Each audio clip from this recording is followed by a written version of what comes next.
Hello students, welcome to live classes of Navy SSR Phase 2 examinations. I am Shekhar, having more than 15 year experience. आप लोग जानते हैं कि Kartar coaching कई वर्षों से समाज के गरीब और पिछड़े छात्रों के लिए वो कम फीस पर पढ़ाने काम करती है और इसी संदर्भ का ये अगला कड़ी है कि लाइव क्लासेस हम लोग शुरू किए हैं ताकि जो गांव के बच्चे हैं, जो दूर बच्चे हैं, जो सक्षम नहीं है पटना में आके पढ़ने में, वो भी यहाँ से अपना आराम से इसका अध्ययन कर सकते हैं और इससे इसका फायदा ले सकते हैं। तो उसी क्रम में है, आप लोग जहाँ भी हैं आप उस क्लास को करें। और जो फोकस है, पिछले कल हमने देखा था आप लोगों का बहुत अच्छा मार्क्स है, बहुत सारे बच्चों को देख रहे हैं। बहुत सारे ऐसे बच्चे हैं जिसका कि मार्क्स फर्स्ट एग्जाम से कुछ सेकेंड एग्जाम में ज़्यादा हुआ है, साफ दिखाई पड़ रहा है, कुछ कुछ फायदा आप लोगों में हो रहा है। ठीक है, तो ये सब हम लोग का चलते रहेगा। आगे हम लोग देखते हैं। पहला चीज है कि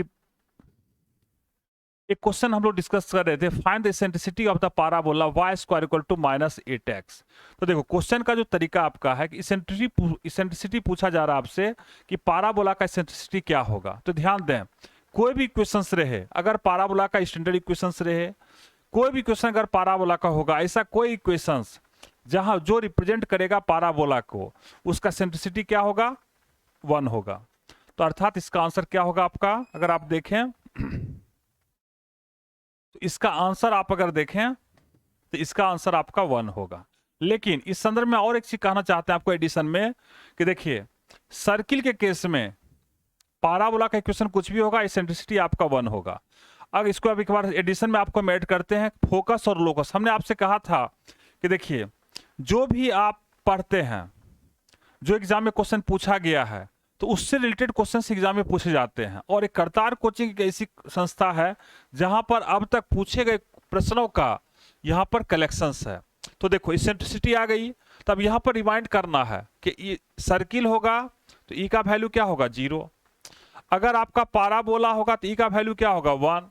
अगर इलिप्स होगा तो क्या हो जाएगा, इलिप्स अगर है आपका तो यहां पर देख सकते हैं ई का वैल्यू क्या होगा, ई का वैल्यू होगा 1 से कम। अगर हाइपरबोला है तो 1 से बड़ा। ध्यान दें, ई का वैल्यू 1 से बड़ा होगा हाइपरबोला के केस में। और रेक्टेंगुलर हाइपरबोला के केस में ई का वैल्यू क्या होता है, √2 होता है। इसको याद रखेंगे, ये शॉर्ट में हमने आपको डिफाइंड किया। ठीक है, नेक्स्ट आगे हम लोग देखते हैं। दूसरा क्वेश्चन है कि x square upon a square y square upon b square के नाभि लंब की लंबाई का मान क्या होगा। Find the length of latus rectum. Find the length of latus rectum.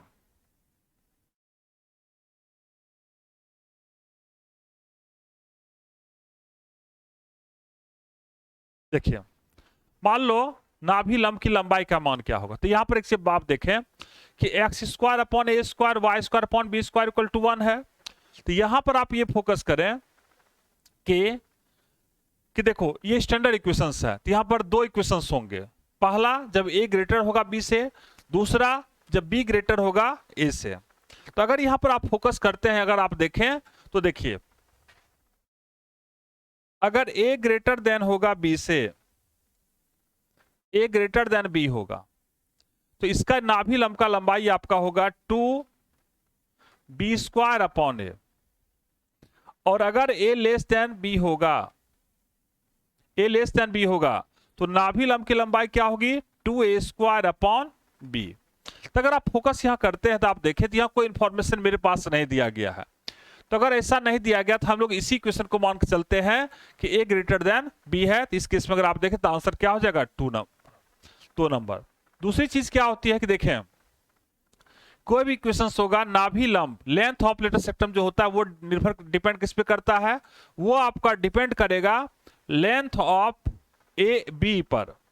ठीक है, और हमेशा ध्यान रखें कोनिक सेक्शन में कहीं भी आप कुछ भी पढ़ लें, लेंथ जो होता है लेंथ चेंज नहीं होता है, लेंथ कभी चेंज नहीं करेगा। ठीक है, अर्थात आप जनरल इक्वेशन आपने पढ़ा, स्टैंडर्ड इक्वेशन आपने पढ़ा, कुछ भी आपने पढ़ा, लेंथ आपका चेंज नहीं होगा। चलो नेक्स्ट हम लोग देखते हैं। नेक्स्ट क्वेश्चन है कि a x a x b y plus c one a x b y plus c two equal to 0 के बीच की दूरी। Find the length of perpendicular from two straight lines. तो देखिए लेंथ जब भी निकलता है, इसे ध्यान दें कि जब लाइन पैरेलल होगा, अगर लाइन इंटरसेक्ट कर रहा है, तो अगर लाइन आपका इंटरसेक्ट कर रहा है तो लेंथ क्या होगा आपका 0 हो जाएगा। और जब हम लेंथ की बात करते हैं तो आपसे कहा जाए या नहीं कहा जाए, लेंथ जब भी होता है तो वो क्या होता है, परपेंडिकुलर डिस्टेंस ही आपका लेंथ होता है। तो यहां पर देखिए पहला चीज आप देख लें कि कोएफिशिएंट सेम होना चाहिए, एक्स का वाई का, यहां भी एक्स का और y का। अगर पैरेलल है तो कुछ जरूरी नहीं कि दोनों कोएफिशिएंट बराबर ही होगा, डिफरेंट भी हो सकता है। लेकिन यहां पर आप देखें पहला चीज क्या, कोएफिशिएंट आपका सेम है। तो अगर सेम है जिस कंडीशन डायरेक्ट हम लोग लिखते हैं c1 minus c two a square plus b square का अंडर रूट। इसका मतलब ये हुआ कि अगर मान लीजिए कि ये आपका इस लाइन का इक्वेशन है a x b y plus c one equal to 0, और ये आपका है a x b y plus c two equal to 0। तो जो डिस्टेंस होगा वो परपेंडिकुलर डिस्टेंस होता है, वो आपका लंबवत दूरी ही होता है। तो यहां पर आप देखेंगे तो एक चीज ध्यान दीजिएगा, ये पहला तो डिस्टेंस तभी निकलेगा जब पैरेलल होगा, तो ये पैरेलल है।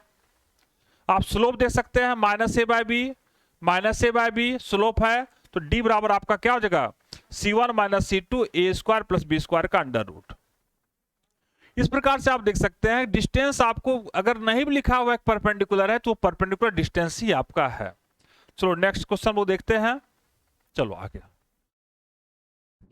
2x square plus 2y square 50 का केंद्र और त्रिज्या का मान क्या होगा।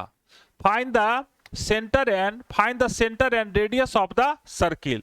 तो पहला चीज आप फोकस कर सकते हैं यहां पर कि देखिए हमने आपको बताया था कि x square plus y square equal to a square है, ये आपका सर्किल का स्टैंडर्ड इक्वेशन होता है। और इसमें हमने कहा था आपसे कि सेंटर क्या था 0,0 और रेडियस क्या था ए आपका था। तो यहां पर आप देखिए ये इक्वेशन को उस फॉर्म में हमको ले जाना है, डायरेक्ट हम आंसर लिखेंगे, 2 से डिवाइड कर दीजिए तो x square plus y square और 25 हो जाएगा। इसे आप लिख सकते हैं 5 का स्क्वायर। अगर आप कंपेरिजन करें तो कंपेरिजन करने का मतलब क्या होता है, कंपेरिजन का मतलब ये होता है कि देखिए कि एक्स स्क्वायर यहां पर है कोएफिशिएंट 1 है तो यहां भी 1 हो गया, यहां वाई स्क्वायर है कोएफिशिएंट 1 है यहां भी 1 है, यहां किसी नंबर का स्क्वायर है यहां भी किसी नंबर का स्क्वायर, तो हम लोग तब कंपेरिजन करेंगे, तब हम कहते हैं वो कंपेरिजन हो रहा है। तब देखिए आप, तो अब इसको आप तुलना करते हैं तो सेंटर क्या हो जाएगा 0,0 और रेडियस क्या हो जाएगा ए की जगह पर क्या है, यहां पर ए है यहां पर क्या है 5 है, तो रेडियस क्या हो जाएगा आपका 5 हो जाएगा। तो अगर आप देखें तो ऑप्शन में यहां पर 0,05 कौन सा है, तो 1 नंबर आंसर होगा। चलो आगे देखते हैं हम लोग। नेक्स्ट अगला क्वेश्चन है 2x स्क्वायर माइनस 3y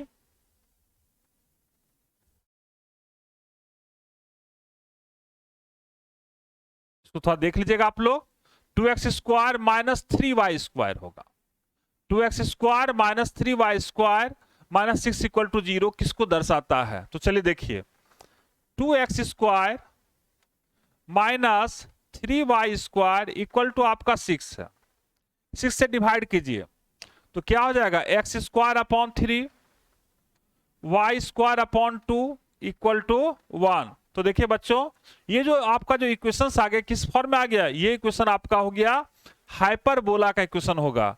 बस इलिप्स और हाइपरबोला बस इतना ही अंतर है कि इलिप्स में प्लस साइन होता है जबकि हाइपरबोला में क्या होता है बीच में माइनस साइन होता है। तो अगर आप देखें तो किसका इक्वेशन होगा हाइपरबोला, अति परवल है 4 नंबर। नेक्स्ट क्वेश्चन वो देखते हैं। चलिए देखो क्वेश्चन बनाने के बहुत सारे तरीके हैं लेकिन क्या आपको बताते हैं कि देखो साइन कॉस सेक और कॉसेक ये एक पीरियोडिक फंक्शन का पीरियड कितना होता है 2 पाई। 2 पाई पे इसका मान बच्चों चेंज रिपीट करता है। जैसे मान लीजिए साइन पाई बाय 6 का जो वैल्यू होगा, साइन पाई बाय 6 का जो मान होगा वही मान होगा साइन पाई बाय 6 प्लस 2 पाई का, वही मान होगा पाई बाय 6 प्लस 8 इंटू 2 पाई का। ठीक है, तो यहां पर आप देखिए उसी प्रकार से आप देखें tan x है और cot x है, इसका पीरियड क्या होता है पाई। पीरियड का मतलब था आवर्तकाल, पाई पे उसका मान रिपीट करेगा। तो यहां पर आप देखिए इसका पीरियड पाई है, तो पाई आप जानते हैं कि कितना होता है, ये पाई है, पाई इक्वल टू 180 डिग्री होता है। तो अगर मान लो हमको पता नहीं है, कम से कम क्वेश्चन बनाना है, तो यहां पर आप देखिए cot 180 में माइनस 180 कर दीजिए, तो क्या हो जाएगा cot 0 हो जाएगा। और cot 0 अगर आप देखें तो 1/tan 0, और tan 0 का मान क्या होता है 0, तो इन्फिनिटी हो जाएगा। तो क्या हो जाएगा डज नॉट एग्जिस्ट, अर्थात इन्फिनिटी भी क्या है, वो भी एक रियल नंबर है, एक ऐसा रियल नंबर से इसको हम प्राप्त नहीं कर सकते हैं। ठीक है, तो यहां पर आप देखें हमने क्या किया कि इसका चूंकि पीरियड पाई है, एक बार समरी में देखें आप इसे कि अगर पाई उसमें आप ऐड भी करते हैं या सबट्रैक्ट भी करते हैं उसका मान चेंज नहीं होगा। इसको आप इसे बना सकते हैं स्मूथली। चलो नेक्स्ट हम लोग देखते हैं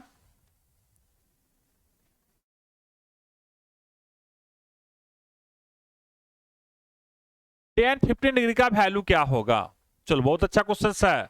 tan 15 डिग्री तो सारे बच्चे हमारे जानते हैं, इसका वैल्यू तो आपको याद रखना ही पड़ेगा डायरेक्ट। तो tan 15 का मान जैसे मान लें sin 15 अपॉन cos 15, जो कि इसलिए हम कह रहे हैं कि ऑप्शन ये भी रह सकता है दूसरा भी रह सकता है। तो tan 15 क्या होता है √3 माइनस 1 2√2, और cos 15 क्या हो जाएगा √3 प्लस 1। तो ये भी आपका ऑप्शन रह सकता है, लेकिन यहां पर ऑप्शन को क्या दिया, सिंप्लीफाई करके दिया है, उसको सिंप्लीफिकेशन करके दिया है। तो यहां पर आप बच्चे देखें कि देखिए कि इसको रेशनलाइज का हमने किया √3 माइनस 1 से, √3 माइनस 1 से हमने इसे रेशनलाइज किया। जब रेशनलाइज आप करेंगे तो √3 माइनस 1 का स्क्वायर, तो 3 माइनस 2√3 प्लस 1 अपॉन 2, 4 आपका आ गया, 4 में से 2 आपका जा रहा है, कितना बच जाएगा 2 माइनस √3। तो देखो इसको हम इसलिए एक्सप्लेन किए कि आप लोग इस चीज को जानते हैं कि एग्जाम में आपको हर जगह चेक किया जाता है, क्वेश्चन जानना मैटर नहीं है, आपको ऑप्शन पर भी फोकस करना है। और इसलिए आप देखें कि हम लोग के पास जो भी डिफेंस के जितने भी एग्जाम हुए हैं, एक करतार कोचिंग एक ऐसी संस्था है जहां पर कि पूछे गए प्रश्नों का संग्रह है, कलेक्शंस है।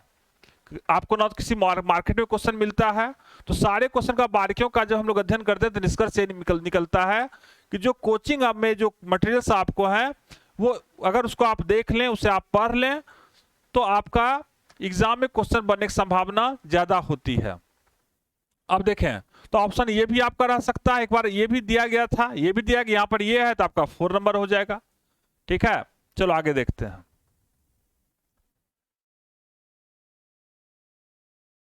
किसी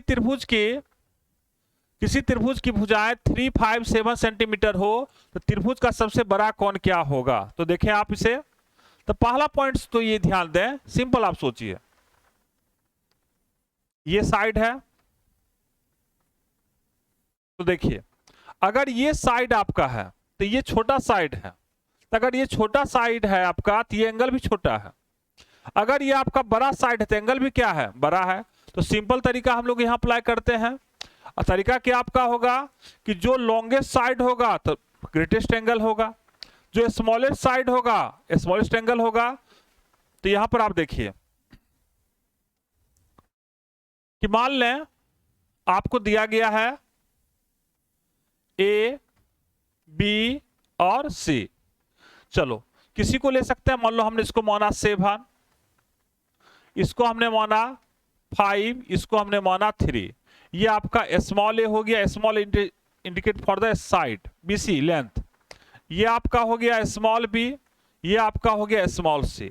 तो कह रहा है कि सबसे बड़ा कौन, तो देखो सबसे बड़ा भुजा कौन सा है 7 है, तो ये बड़ा कौन होगा।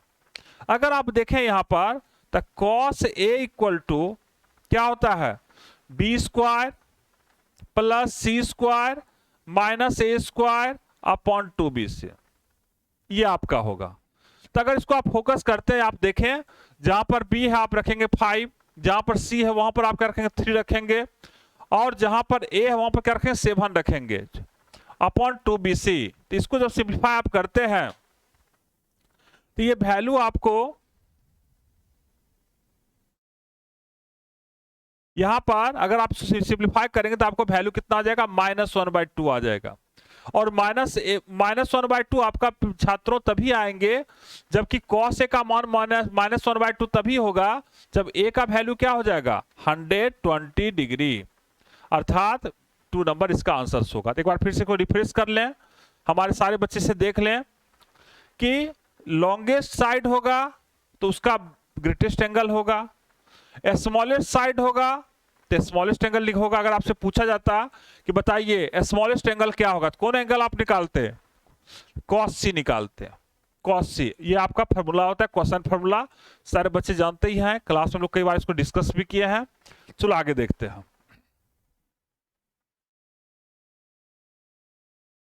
चलो यहां पर आप देखिए cos equal to tan inverse 3/4 आपका है, आपको वैल्यू निकालना है। सिंपल आप देखिए यहां पर पहला काम आप करें कि tan इनवर्स 3/4 को आपने थीटा माना, tan इनवर्स 3/4 को आपने क्या माना, थीटा माना। तो अगर आप थीटा मानेंगे तो देखिए, तो अगर ये आपका थीटा है तो ये आपका क्या हो जाएगा 3/4 हो जाएगा, ये आपका 5 हो जाएगा, ये आपका 5 हो गया। अब यहां पर आप देखें हमको कॉस में चाहिए, तो कॉस थीटा इक्वल टू क्या हो जाएगा 4/5, तो थीटा क्या हो जाएगा कॉस इनवर्स 4/5। तो कहने का मतलब ये हुआ कि tan इनवर्स 3/4 किसके बराबर है, कॉस इनवर्स 4/5 के। तो आप जानते हैं cos इनवर्स cos का वैल्यू क्या होता है 4/5। तो अगर आप देखें तो आंसर क्या हो जाएगा 1। हमने क्या किया एक बार फिर से देख लें, tan इनवर्स 3/4 को हमने मान लो थीटा मान लिया, tan इनवर्स 3/4 को बच्चों हमने थीटा माना, तो tan थीटा कितना हो जाएगा, tan थीटा आपका हो जाएगा 3/4 जो आपको हमने यहां पर लिखाया है। और जब 3/4 निकल गया तो हमने cos थीटा का मान निकाला, थीटा बराबर हो गया। तो देखो थीटा बराबर ये है और थीटा बराबर ये है, तो इसके जगह इसको लिख सकते हैं। और हमारे सारे बच्चे जानते हैं cos इनवर्स cos x क्या होता है, x होता है। तो यहां पर आप देखिए तो आंसर क्या आ जाएगा 4/5। चलो आगे देखते हैं। नेक्स्ट क्वेश्चन है, नेक्स्ट क्वेश्चन आपका है 4 sin inverse x cos inverse x equal to pi है। तो इसका वैल्यू x का मान आपको निकालना है। तो चलिए यहां पर हमने आपको बताया था कि देखो 4 है तो लिख सकते हैं 3 sin इनवर्स x, और चलो sin inverse x plus cos inverse x कितना हो जाएगा π/2 इक्वल टू पाई। हमने लिखा 3 sin inverse x, sin inverse x plus cos inverse x कितना होता है π/2, पाई हो गया। तो 3 sin inverse x equal to आपका हो गया π/2। तो sin inverse x equal to कितना आपका हो जा रहा है π/6 हो जा रहा है। sin इनवर्स x क्या हो जा रहा है आपका बच्चों π/6 हो जा रहा है। अब आप यहां देखिए तो आपको चाहिए x का वैल्यू निकालना है, तो sin π/6, तो sin π/6 का मान आप लोग जानते ही होंगे कितना होता है 1/2। तो आंसर क्या हो जाएगा 2 नंबर। बहुत इंपॉर्टेंट क्वेश्चन है, कई बार ये क्वेश्चन रिपीट भी किया है। चलिए आगे देखते हैं हम लोग।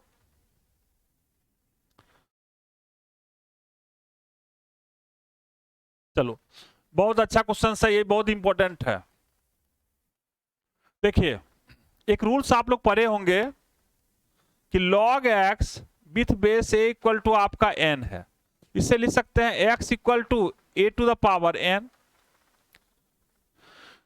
तो यहां पर आप सिंपली देखें, आप पुट भी कर सकते हैं, ऑप्शन से बना सकते हैं, और यह डायरेक्ट भी बना सकते हैं। तो यहां पर देखिए हम इस पूरे को लिख रहे हैं, तो log 3 log x with base 2 क्या हो जाएगा 2 का पावर 1 हो जाएगा। फिर आप देखिए हम इसको लिखना चाह रहे हैं, तो log x विथ बेस 2 को आप लिखेंगे 3 का पावर 2, तो क्या हो गया 9। फिर आप देखिए लिखना चाहते हैं x इक्वल टू 2 का पावर 9, तो अगर आप देखें तो आंसर क्या हो जाएगा 3 नंबर।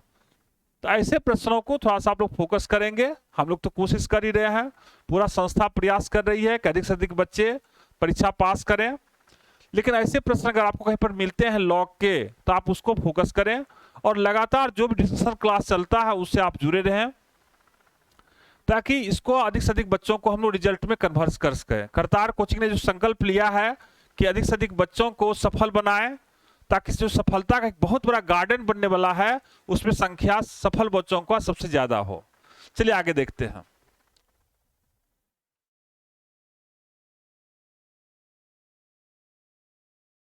नेक्स्ट क्वेश्चन देखिए, देखो परास रेंज, इसका रेंज क्या होगा? तो देखिए रेंज क्या होता है इसको समझना है। डोमेन और रेंज बहुत इंपॉर्टेंट सेक्शन है, खासकर नेवी के लिए। इसको जब आप लोग फोकस कर लें, ऐसे प्रश्न आपको रहेंगे ही डोमेन और रेंज से। इसे तो आप पढ़ ही लें और साथ ही ऐसे प्रश्नों पर और डिस्कस आप लोग करें। देखो रेंज क्या होता है, अगर मान लो y equal to f x कोई फंक्शन है, ठीक है, तो x का ऐसा वैल्यू आप लें जिससे y का वैल्यू क्या हो, ऐसा रियल मान लेंगे x का ताकि y का मान क्या हो, रियल हो, ठीक है। और x का वैल्यू y के कोरस्पॉन्डिंग x का वैल्यू जब रियल होगा तो y का वैल्यू भी क्या होगा, रियल होना चाहिए, क्योंकि हम लोग का हेडिंग क्या होता है, रियल फंक्शन और रियल वैल्यूड फंक्शंस। तो यहां पर आप देखिए, तो यहां पर हम लोग डोमेन में प्रांत में क्या करते हैं, x पे रिस्ट्रिक्शन देते हैं, 10 पॉइंट्स हैं, और रेंज में वही रिस्ट्रिक्शन होता है, बस रिस्ट्रिक्शन किस पर होता है, y पर आपका होता है।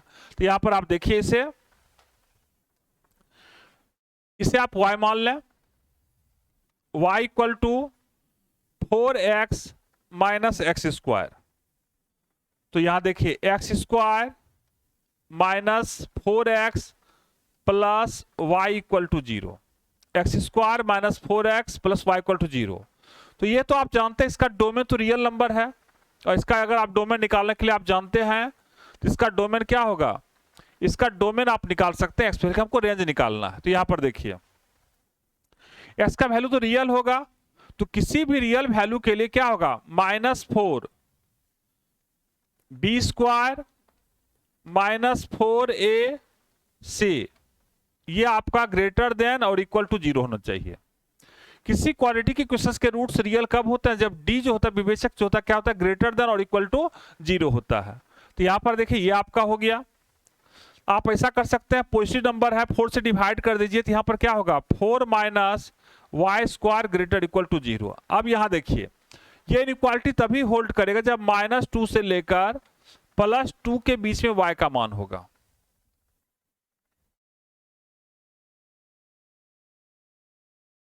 ठीक है, यहां अगर आप देखें तो y का मान -2 से +2 के बीच में होना चाहिए। लेकिन इतना तो आप लोग जानते हैं कि देखो जो रेस्ट्रिक्शन हमने डोमेन पे दिया है वही रेस्ट्रिक्शन आप रेंज पर भी देंगे, अर्थात y पर भी आप देंगे। तो यहां देखिए y पर रेस्ट्रिक्शन क्या होगा, -2 से +2 हो जाएगा। लेकिन एक टेक्निकल चीज ये है कि यहां पर x का वो सारा वैल्यू होगा, ये कभी निगेटिव नहीं होना चाहिए। x का वैल्यू सारे वैल्यू को हम लोग लेते हैं, जिससे 4x माइनस एक्स स्क्वायर क्या होता है बच्चों, निगेटिव नहीं होता है। और अगर ये निगेटिव नहीं होगा तो ये पॉजिटिव होगा या 0 होगा। तो अगर पॉजिटिव है या 0 तो दोनों केस में इसका वैल्यू क्या होगा, पॉजिटिव, स्क्वायर रूट क्या होगा, पॉजिटिव होगा। तो थोड़ा इसमें हम सुधार करते हैं कि कुछ भी कर लें, इस y का मान, इस y का वैल्यू कभी भी निगेटिव नहीं होगा, क्या तो 0 होगा या पॉजिटिव होगा।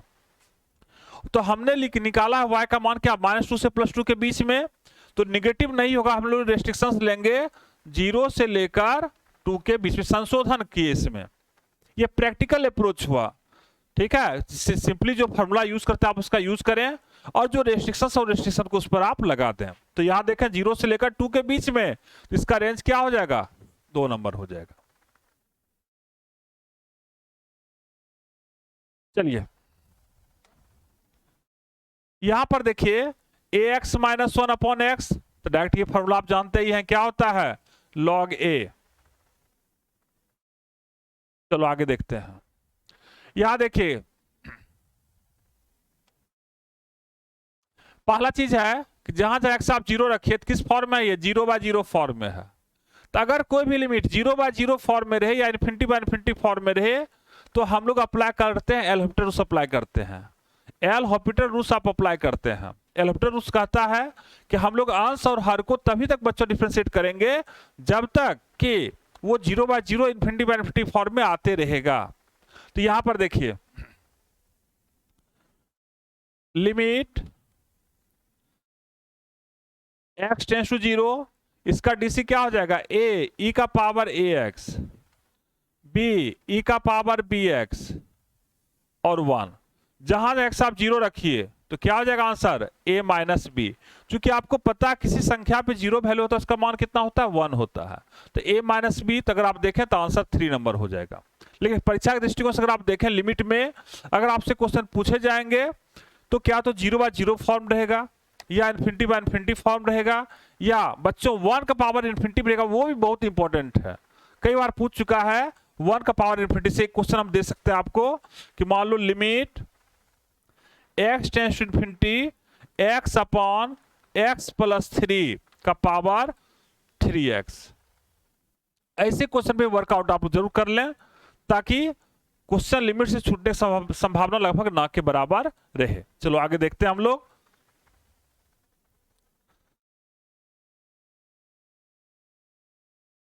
देखो ये प्रॉपर्टी है, प्रॉपर्टी कहता है हम लोग पढ़े थे कि a से लेकर b fx dx अगर आपका है तो चलिए जहां जहां पर x अगर आप रखते हैं lower limit plus upper limit minus x, अर्थात अगर x के जगह पर आप रखते हैं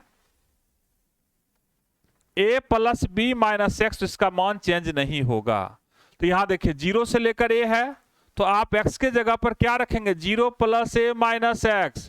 तो चलिए 0 से लेकर a f a minus x dx। तो ये आपका आंसर प्रॉपर्टी है 1 नंबर होगा।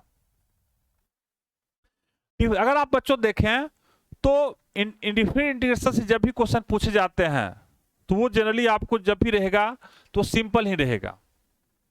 और डिफिनिट में तो अगर आप प्रॉपर्टी थोड़ा सा वर्कआउट कर लें तो उससे भी क्वेश्चन पूछने की संभावना लगभग बहुत आसान, बहुत पूछने की संभावना और बनने की संभावना बहुत आसान हो जाती है।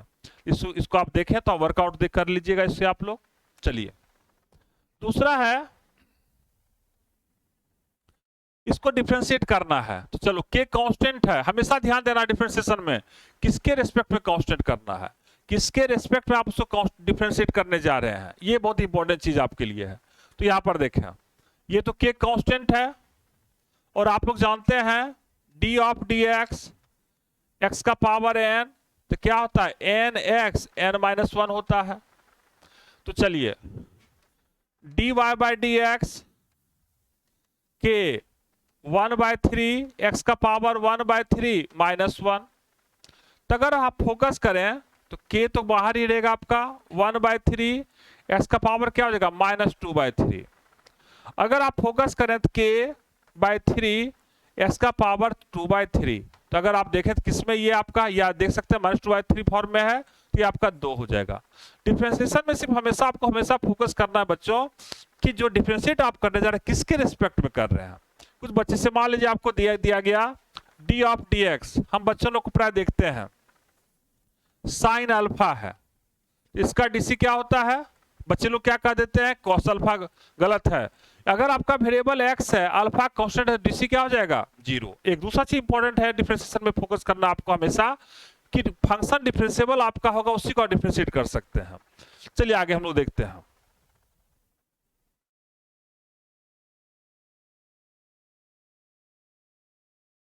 कह रहा डिफरेंशियल इक्वेशन का हल कीजिए। तो देखो डिफरेंशियल इक्वेशन पहले आप देखिए किस टाइप का है। जैसे मान लो अलजेब्रिक इक्वेशन आप सॉल्व करते हैं, ट्रिगोनोमेट्रिक इक्वेशन सॉल्व करते हैं, वैसे ही बच्चों यहाँ पर क्या है डिफरेंशियल इक्वेशंस है। डिफरेंशियल इक्वेशंस आपके हैं तो यहाँ पर डिफरेंशियल इक्वेशन का मतलब होता है ऐसे इक्वेशन से जहां जिसमें क्या होगा dy बाय dx होगा। तो यहाँ पर देखिए, तो यहां आप देखें dy बाय dx है और साइन x प्लस 2x है। तो देखिए देखने से आपको लगता है यहां पर कि हम लोग दोनों को सेपरेट कर सकते हैं। सेपरेट का मतलब होता है बच्चों कि x के टर्म को एक साइड हम कर दें, y के टर्म को एक साइड कर दें। तो ऐसे क्वेश्चन हम कहते हैं वेरिएबल और सेपरेबल, चर पृथक करनी है। तो उसको अलग कर दें और डिफरेंस इंटीग्रेट कर दीजिए। dy sin x plus 2x dx, जितना y का टर्म एक साइड हो गया, x का टर्म एक साइड हो गया, इंटीग्रेट कर देना है, बस कुछ और करना नहीं है। y equal to sine x का इंटीग्रेशन क्या होता है, माइनस कॉस x, 2x का इंटीग्रेशन क्या होता है, 2x square by 2 plus c। अब देखिए यहां पर आंसर y इक्वल टू, ये 2 कैंसिल हो जाएगा, तो x square minus cos x plus c y. तो अगर आप देखें तो ये आंसर किसमें आपका है, 1 नंबर में है। एक चीज लेकिन फोकस आप करें जरूर कि ऑर्डर और डिग्री, आप 3 चीज जरूर सीख लें डिफरेंशियल इक्वेशन में, ऑर्डर निकालना, डिग्री निकालना और इंटीग्रेटिंग फैक्टर। ऑर्डर का मतलब होता है कि आपका क्रम हो गया, कोटि से आप कहते हैं, डिग्री हो गया बच्चों घात, और इंटीग्रेटिंग फैक्टर हो गया आपका समाकल खंड। ये भी बहुत इंपॉर्टेंट एग्जाम्स के दृष्टिकोण से, इसे भी आप लोग देख सकते हैं। चलो आगे देखते हैं।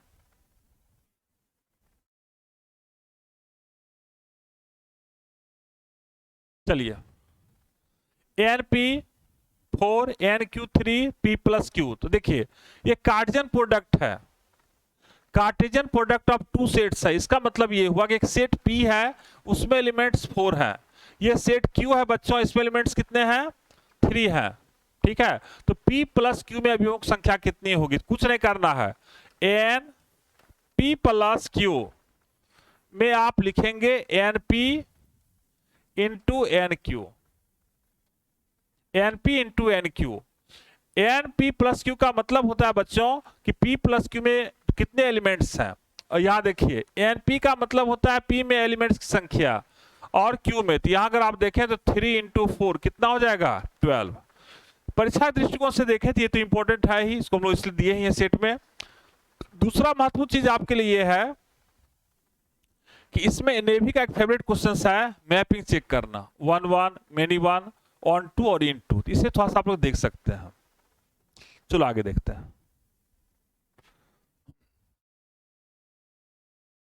यहां पर आपको लिखा है एग्जाम में cube roots of unity. Cube roots of unity का मतलब होता है कि उसका प्रॉपर्टी होता है, सबका सम कितना होता है, 0 होता है, और इसका प्रोडक्ट कितना होता है, 1। और इसे ध्यान दीजिएगा कि अगर आपने ओमेगा को माना है -1 प्लस √3i अपॉन 2, तो अगर एक प्लस ओमेगा होगा तो दूसरा क्या हो जाएगा, ओमेगा स्क्वायर हो जाएगा। तो जो दूसरा रूट्स होगा omega square -1 minus √3i upon 2 होगा क्यूब रूट्स ऑफ यूनिटी में। इसका मतलब जो इमेजिनरी रूट्स है उसका अगर एक का स्क्वायर करेंगे तो दूसरा हम लोग को मिलता है। तो किसी को ओमेगा मान सकते हैं, किसी को ओमेगा स्क्वायर मान सकते हैं। तो इसका सम 0 होता है जो आपने देखा, और इसका प्रोडक्ट कितना होता है, 1। तो ये भी बहुत इंपॉर्टेंट है, इसे देख सकते हैं आप लोग। चलिए आगे देखिए।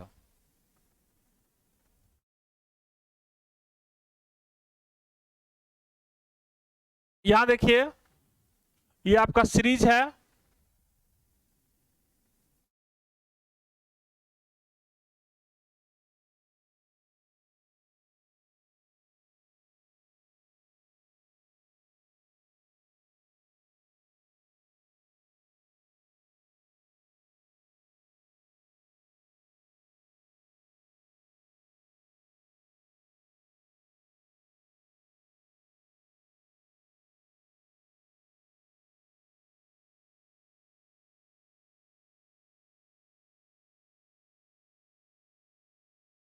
देखिए यहां देखें 2 है, सीरीज में है। तो अगर आप इसे देखें 2 है, 4 है, 8 है, 2 का पावर 4 है, तो इसको पहले 2 के पावर में आप लिख लीजिए। तो 2 पावर आप में लिखेंगे तो देखिए क्या होगा, 2 का पावर 1/4, 2 का पावर फिर स्क्वायर तो 1/4, 2 का पावर यहां पर क्या हो गया आपका, अगर आप फोकस करते हैं 2 स्क्वायर 2 क्यू, तो क्या हो जाएगा 2 का पावर 3/16 हो जाएगा। इस प्रकार से अगर आप देखें तो ये बढ़ चला जाएगा। तो ये आपका सीरीज है, और अगर सबका सम अगर आप देखते हैं तो एक फॉर्म में आएगा, तो आंसर क्या हो जाएगा आपका, ये आपका 2 नंबर हो जाएगा। ठीक है, इसका आंसर हो जाएगा आपका 2 नंबर। इसे आप देख सकते हैं। चलो आगे देखते हैं। दूसरा है कि मूल क्या होंगे। तो चलिए, नेचर ऑफ रूट्स। तो नेचर ऑफ रूट्स जो होता है, नेचर ऑफ रूट्स, तो वो हम डिस्क्रिमिनेंट के मदद से हम बता सकते हैं उसका रूट्स बच्चों क्या होगा। जैसे मान लीजिए इसका पहले देखिए, डी निकालिए। तो ये आपका ए हो गया, ये आपका बी हो गया, और ये क्या हो गया आपका सी हो गया। तो डी इक्वल टू क्या होता है, बी स्क्वायर, तो 3 का स्क्वायर माइनस 4ac। तो अगर आप देखें तो कितना हो गया, 1 हो गया। तो 1 को लिख सकते हैं आप 1 का स्क्वायर। तो देखो, अगर डी परफेक्ट स्क्वायर होगा, अगर डी क्या होगा, परफेक्ट स्क्वायर होगा। परफेक्ट स्क्वायर का मतलब होता है स्क्वायर ऑफ एनी नंबर। अगर डी आपका perfect square of any number है, तो उस केस में रूट्स क्या होंगे, रेशनल होंगे, परिमेय संख्या होगी। तो ध्यान दीजिएगा, ऐसा रूल है, if D is a perfect square, इस परफेक्ट स्क्वायर का मतलब होता है पूर्ण वर्ग होना, किसी संख्या का स्क्वायर होना। अगर if D is a perfect square और जो कोएफिशिएंट है 2, 3 और 1 ये क्या हो, रेशनल नंबर हो, तो इरेशनल रूट्स क्या होंगे, हमेशा ये इसके रूट्स क्या होंगे, हमेशा परिमेय रूट्स होंगे। Roots will be rational. चलो आगे देखते हैं।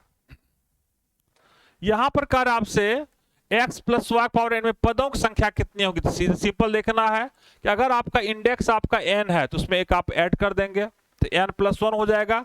कुछ ज्यादा इसमें सोचना आपको नहीं है।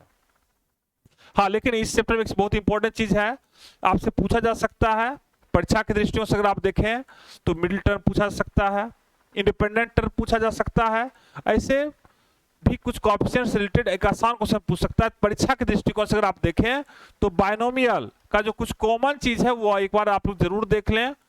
इससे क्वेश्चन पूछने की संभावना और बनने की संभावना दोनों सबसे ज्यादा होती है। चलिए,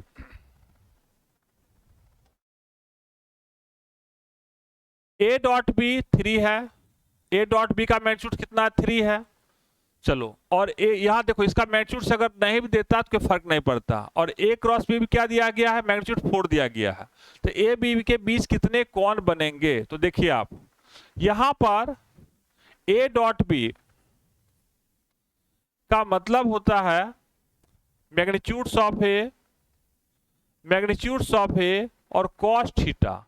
इसका देखो स्केलर क्वांटिटी है, उसका मॉड भी लेते हैं तो क्या होता है, वो पॉजिटिव होगा, वो ये पॉजिटिव हो गया। फिर इसी प्रकार से देखें, a क्रॉस b का मॉड है तो क्या होगा, a का मॉड, b का मॉड और साइन थीटा होगा।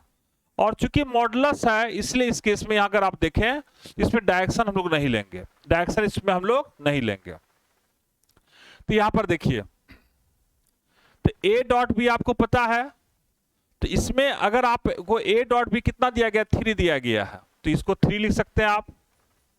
और जहां पर, और इसका वैल्यू कितना दिया गया आपको, 4 दिया गया है, तो ये आपको 4 है, तो लिख सकते हैं, इसे आप लिख सकते हैं। अगर आप देखें तो 3 आपको पता है, ठीक है बच्चों।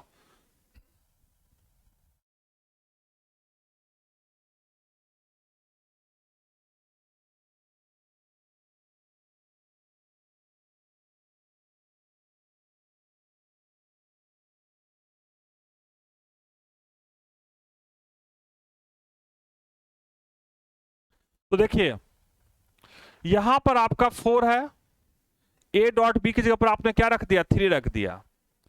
और ए बी कॉस थीटा आपका है, और ये आपका 4 हो गया, तो ए बी की जगह पर आप लिख सकते हैं 4 बाय, यहां अगर आप देखिएगा तो यह सिंपली देखें आप, a dot b equal to magnitudes of a, magnitudes of b cos theta है आपका। a क्रॉस b की जगह पर आपने क्या लिखा, ए बी साइन थीटा लिखा। तो एक से हम a डॉट बी का मान अर्थात magnitudes of a magnitudes of b का मान दूसरे में हम रख देंगे, तो हमको वैल्यू निकल जाएगा, उसके बीच का कोण निकल जाएगा। और अगर आप इसे देखें तो इसका आपका अगर आप देखते हैं तो ये आप देखेंगे इसका आंसर हो जाएगा आपका 2 नंबर। तो ध्यान दीजिएगा, a डॉट बी आपको पता है कितना है, 3 है, 3a magnitudes of b cos theta.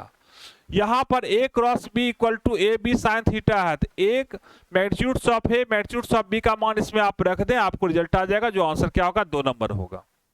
ठीक है, आगे देखते हैं नेक्स्ट क्वेश्चन। दो पासों के उछाल में कुल योग 8 प्राप्त करने की प्रक्रिया होगी। तो चलो बहुत अच्छा क्वेश्चन है, एक आपको हम ट्रिक बताते हैं। देखो सम और number of pairs, number of pairs, number of pairs, sum क्या हो सकता है 2 हो सकता है, 12 हो सकता है। देखो 2 लिखे, 3 लिखे, 4 लिखे, 6 लिखे, 7 8 9 9 10 2 3 4 5।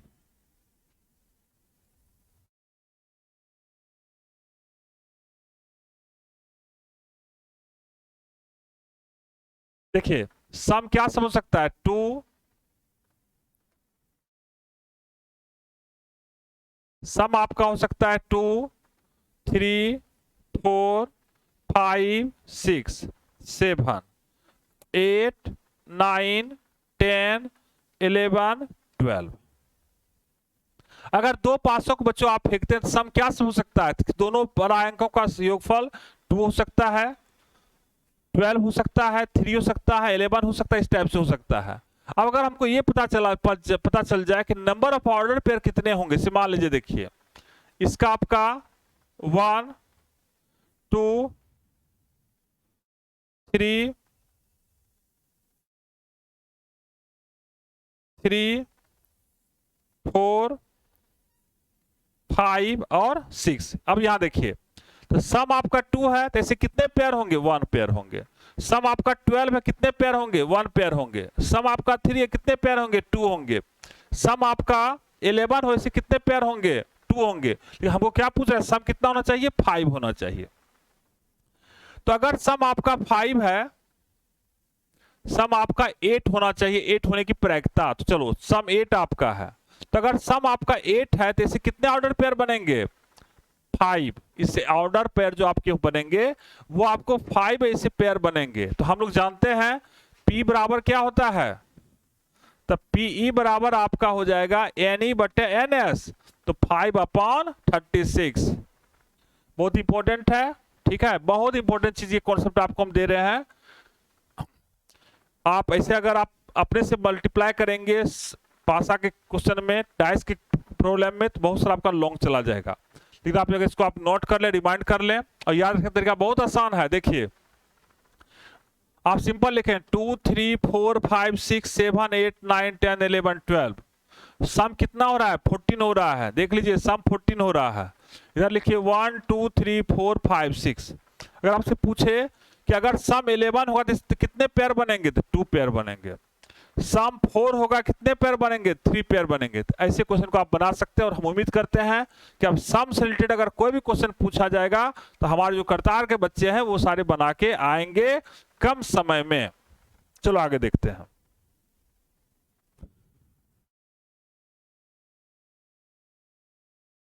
देखो डिफरेंशिएशन है, ठीक है, if y equal to ax plus, ठीक है, यहां पर देख थोड़ा इसको देख लीजिएगा dy बाई dx होगा, dy बाई dx आपको निकालना है। तो देखिए तो ये आपका क्या हो गया कंपोजिशन ऑफ फंक्शंस हो गया, 2 फंक्शन हो गया। तो डिफरेंशिएट करेंगे dy बाई dx। तो देखिए ax प्लस b के स्क्वायर को पहले इसके रिस्पेक्ट में, तो क्या लिखेंगे 2ax प्लस b, और ax प्लस b को डिफरेंशिएट करेंगे x के रिस्पेक्ट में, तो क्या लिखेंगे इनटू a।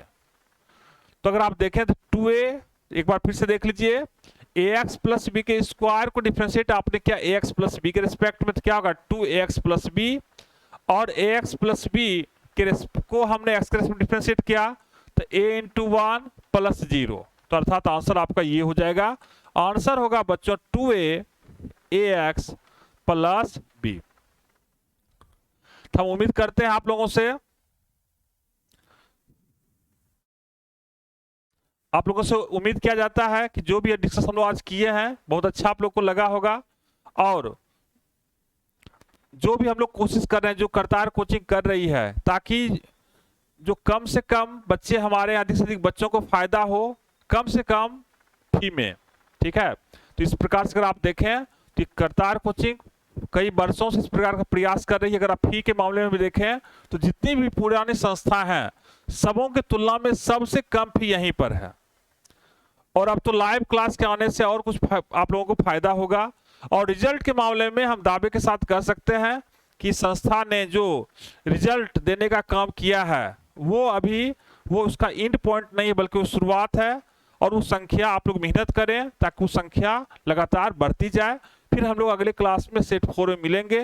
को अगर कुछ भी आपको लगा, बहुत सारे बच्चों का कमेंट भी आ रहा है, बहुत अच्छे सर पढ़ा रहे हैं, लेकिन मैटर नहीं है बाबू, हम पढ़ा रहे ये मैटर नहीं है, संस्था काम करे मैटर नहीं है। आप रिजल्ट दो ताकि जो संस्था है, जिस उद्देश्य से संस्था का काम कर रही है, उसमें हम लोगों को खुशी मिलती है, ठीक है।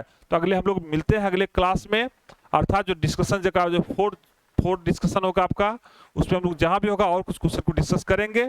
आप लोग लगे रहें, और जो लोग लगे रहते हैं उनको निसंदेह सफलताएं मिलती है। Thanks for all.